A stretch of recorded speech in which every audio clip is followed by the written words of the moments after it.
This will be the 8th grade Unit 7 test review. Number 1, it says triangle ABC was dilated with the origin as the center of dilation to form triangle A', B', C' as shown below. Which statement about triangle ABC and triangle A', B', C' is true? Well, for starters, we know that we're dealing with dilation.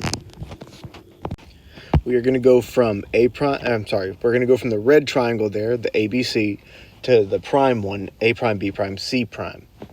Easiest way to figure this out is I haven't even looked at the answer choices yet, but what I recommend doing is look at, compare points. So first I'm going to look at A. So the point for A is over 2 up 3. So my coordinates are 2, 3. Next I'm going to look at A prime. So A prime is going to be over 4 and up 6. I want to go ahead, with dilations, I want to go ahead and figure out what my scale factor is, just because it's good to know. We always do new divided by old. I'm sorry about the clickiness of the pen. I actually tried to use my one that would be a lot quieter, but it's for some reason not working on this iPad. So from here, for new divided by old, I can either use 4 divided by 2,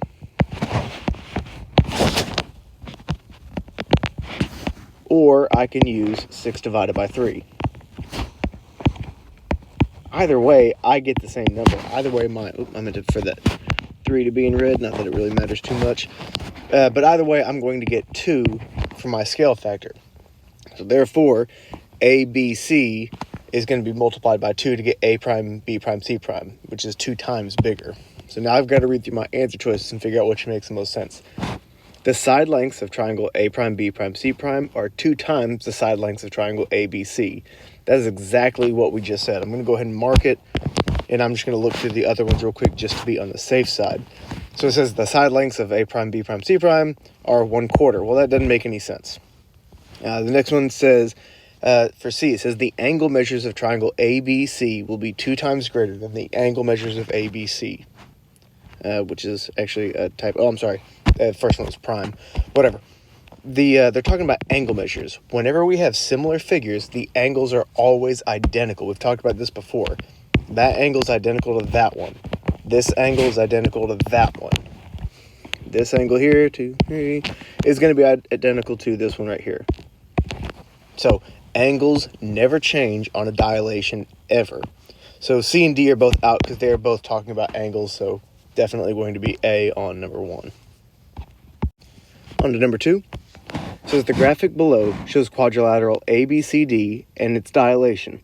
Quadrilateral A', B', C', D', with origin the center of dilation. We didn't talk too much about this part, but origin always is going to be the center of dilation for you guys. And tells us the scale factor is 4/5. And I don't know if I'm even going to need this 4/5, but that means that it's going to get smaller, whatever image I'm talking about. And actually, you can even look at it, like going from ABC to ABCD, the prime version, it clearly got smaller. So now I'm going to read through these. It says, which statement about both quadrilaterals is true? A, corresponding sides of quadrilateral ABCD and ABCD prime are congruent. Well, the sides, that congruent, you got to remember, guys, that congruent means the exact same shape and the exact same size. Those are clearly not the same size. This one's out. B, the corresponding angles of quadrilateral ABCD and ABCD prime are not congruent. Well, these two contradict each other immediately. So it means that it's either going to be A or it's going to be B. There's no in between. One's true, one's not. So it's definitely going to be B. But I'm going to read the others. C, quadrilateral ABCD is congruent to quadrilateral ABCD prime. Well, they're not congruent because they're different sizes. C is out. D, the corresponding angles of quadrilateral ABCD and ABCD prime are congruent. Well, to be honest, I'm really glad that I read through this because this one is also true and I want to explain. But it's actually what we talked about in the last one, looking at D and D prime. Those angles are the same. A prime. Those angles are the same. Anytime we're talking about corresponding angles, they are always the exact same. So this is also a true statement. So B and D are both correct on number 2. On to number 3. The coordinate of the vertices of triangle ABC are A 48, B 75, C 10, 11. If triangle ABC is dilated by that algebraic representation there to create ABC prime, which set of coordinates represents the vertices of triangle ABC prime?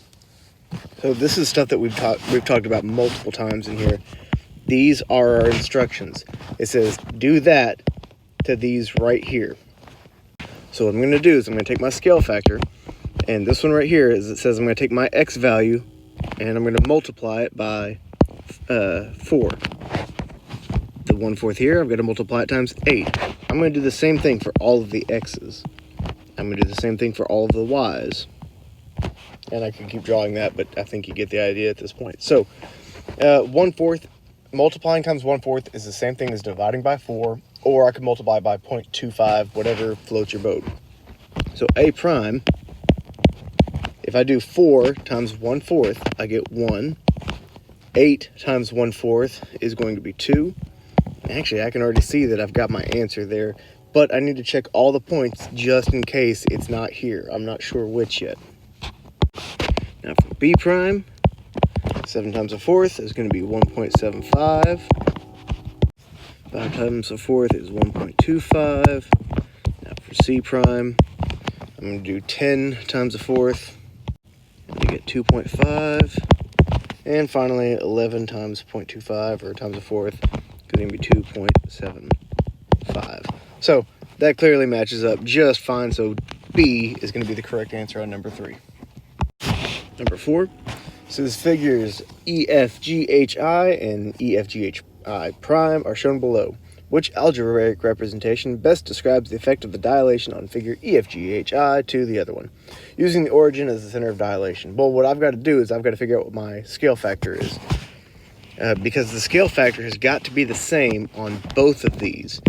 Unfortunately, mine's a little bit cut off. Hopefully yours is much nicer than this. But before I bother going through and doing all that, the same number has to be on both. And so that one has 2 different numbers. That one's out.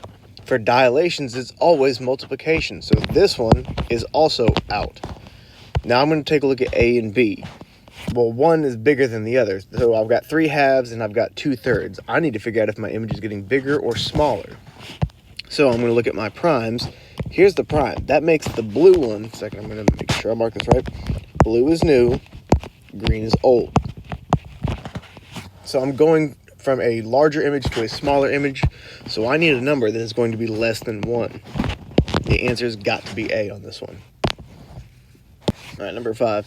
Triangle XYZ is graphed on the coordinate plane as shown below. If triangle XYZ is rotated 270 degrees clockwise about the origin to create triangle XYZ prime, which statement about the figures would be true? A couple ways to get the algebraic representation, but what I do want you guys to remember is, I'll be honest, I always get them mixed up. But we know with algebraic representations for 270 degree rotations and 90 degree rotations, y and x are flipped. One has to be negative. We'll go ahead and tell you that on 270 clockwise rotations, y is the one that's negative. Now, I don't know if that's going to do any good on this, but let's finish reading through it. So A, both the orientation of the vertices and the orientation of the figure will be the same. Well, if I'm rotating at 270 degrees, there's no way the rotation will be the same. At B, the figures will not be congruent. Rotations, no matter how many times I flip it or what direction I flip it, the image is still going to be the exact same. It'll face a different direction, but it's still going to be the exact same. This is not a true statement. C, the orientation of the figure will be the same and the figures will be congruent. The orientation, if I'm changing the direction that it's facing, the orientation will not be the same. This is also not a true statement. D, the orientation of the figure will not be the same. About the 3rd time that I've said this, the orientation is not going to be the same. Keep in mind, that is just the direction that it's facing. It's a really lousy eye. Number 6, a triangle in quadrant 3 is shown below. Which transformation would create a new triangle that is not congruent to the given triangle? Dilation with a scale factor of 1/2. The number here doesn't matter. Because it's a dilation, our image will not be congruent. That's pretty much already our answer, but we're going to go through the other ones. On B, this is a rotation of 180 degrees counterclockwise about the origin. again, just like I said before, it doesn't matter how many times you rotate it or what direction, the congruency does not change. C, a reflection across the y-axis. It'll change directions, but it's still congruent. And D, translation of 3 units right and 4 units up. Well, just because I move the image from one place to the next does not mean that it's going to be a different image or a different size or a different shape or anything like that. So D is also out. A, dilations with a scale factor of 1/2. Dilations will always change congruence. So number 7. Which table correctly organizes transformations into those that always preserve congruence and those that may not always preserve congruence? Okay, so we just said dilations do not preserve congruence. Everything else does. So the only one that's got dilation, so that doesn't say dilations. That one does, but reflections don't work. They're not going to change the congruence. This one doesn't even say dilation, so those are all out. Dilations is the only one that does not preserve congruence. So answer is D. Number 8. A rectangle is located on a coordinate plane. If the ordered pair EF represents the vertex of the rectangle, which algebraic representation best describes the effects of translating a rectangle 5 units down and 6 units right? So, things that you got to remember here, because they've got the order switched up a little bit. Down, when we're talking about up and down, that is our y-axis. 5 units, where's the other one? Oh, sorry, 6 units to the right, that is our x-axis. And so, E, I don't know why they did this with E, so we always talk about pairs as X and then Y. For some reason, I'm going to change that Y to a red just so I keep my colors matching. They talk about E and F. Well, E is our blue one this time, and F is our red one because they're talking about XY pairs. We've got to figure out what we're going to do to these. So, we're going to the right. If I'm going in the right direction, that is positive for X. So my coordinate is going to say E plus 6. For my Y, so I'm using F for my Y, and it's going to be 5 units down, so we're doing -5. So now I just got to look at my options over here, looking for E plus 6 and F minus 5. Has to be D. I actually almost went for B just because it's got that little negative there. That keeps that one from being correct, so you got to watch out for stuff like that. On to number 9. Rectangle ABCD is shown below. If rectangle ABCD is transformed to create triangle ABCD prime, and the coordinates of rectangle ABCD prime are, gives me my coordinates right there, which transformation has occurred? So now, I just need to look at the coordinates. Hopefully you guys have these memorized. If you don't, it's not too big a deal. But negative X and Y, the only time that they stay in the same place and we get a negative there is going to be for a reflection. So now I got to figure out which axis it is. If you're not sure, you can always plot the points as they are. Like I could take that rectangle and I could do the rule there to each one of these points, if I'm not exactly sure. But like I said, hopefully you've got this thing memorized. So if the X is the one that's changing, we are reflecting across the Y-axis. Translations, keep in mind, translations, you are always adding or subtracting. Rotations, the rotation of 90 degrees is where Y and X have to swap places, so C is definitely out. I could see why you might think D on this one, but it's got to be B. All right, number 10. Triangle STU is rotated 90 degrees counterclockwise. Keep in mind that that's counterclockwise. About the origin to create triangle STU prime. If point U of the triangle STU is AB, which algebraic representation best describes point U prime of triangle STU prime? Okay, so that was a lot of words. So we're doing a rotation, okay? Things to keep in mind for rotations. We don't have, we're not going to be doing any subtracting. So that one's out. We're not doing any multiplying, but there aren't any like that. What I do need you to remember is that for 90 degree and 270 degree rotations, it is always going to be where they swap places, Y and then X. You just have to figure out where the negative goes. But looking at the answer choices, there's only one that's swapped with a negative. So it has to be A. And so keep in mind, just one thing I do want to note on here, 90 degree clockwise. Wow, that was really terrible handwriting. It's the same thing as 270 degree counterclockwise. And just the other way around. 270 degrees counterclockwise is the same thing as 90 degree clockwise. Number 11. Rectangle ABCD was dilated to form rectangle ABCD prime as shown below. What is the relationship between the area of rectangle ABCD prime and rectangle ABCD? We have talked about a couple different tricks on this one, but what I recommend doing is just go ahead and work the dang problem out.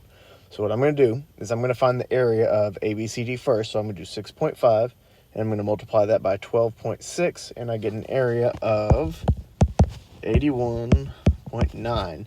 Same thing on the other one. I'm going to do 6.5. I'm going to do that times 4.2, and I get an area of 27.3. Keep in mind, new divided by old. Guys, it's always new divided by old. So what I'm going to do, my new one is that prime, so I'm going to do 27.3. Oops, that's a lousy 7. 27.3 and 81.9. I'm going to divide these two by each other, so 81.9. And I get, well, I'm using my phone, so I'll get 0.3 repeating, which is the same thing as 1/3. So now I've got to read through my answer choices. A, the area of rectangle ABCD is 2 times the area of rectangle ABCD prime. Now, we have to be very, very careful about this part because of the way it's worded. Because it says the area of rectangle ABCD is 2 times the area of rectangle ABCD prime, it's saying 2 times ABCD prime would give me ABCD. That's really strange. I'm kind of annoyed that it's phrased this way because for us, primes, those little primes are always our new one, but they are speaking backwards here. So instead of going from ABCD to ABCD prime, we're going from the prime backwards. So 2 doesn't make any sense, so we're not going to be worried too much about that one. Let me fill in my little gaps here. That should be a 3 there. That should be a 2 there. The 2 doesn't make any sense at all. So 2 is out. And I know we see the 1/3 there on D, and it's super tempting. But again, listen to the phrasing. For B, it says the area of rectangle ABCD is 3 times, saying the ABCD is 3 times bigger than the area of rectangle ABCD prime. B is actually our correct answer on this one because I can go this, I can multiply it by 3 to get back to ABCD.